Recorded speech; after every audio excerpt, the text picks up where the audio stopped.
Yesterday we did the boil and cool, but I need to set up a dilution, and as you calculated, I need to set up a 100-fold dilution.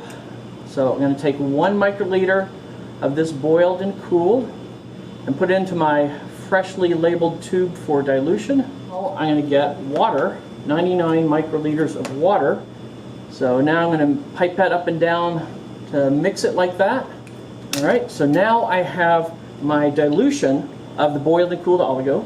So in these tubes are 9 microliters of the Golden Gate assembly mixture. I'm going to take water and put it into the negative, and I'm going to put my dilution and put it into the experimental, X for experimental. And I'm just going to take 1 microliter and add it to the 9. 1 microliter of the experimental.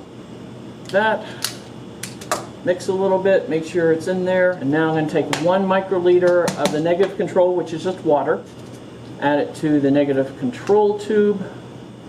And I want to treat my negative control tube the same way I treated the experimental. So I flick it, do everything the same. The only difference is the experimental has the oligos, the negative control has water. So now that we've set up all the Golden Gate assembly reactions, we're ready to put it in the thermocycle. 37 degrees, 16 degrees. We're going to go through those temperature cycles 20 times. This.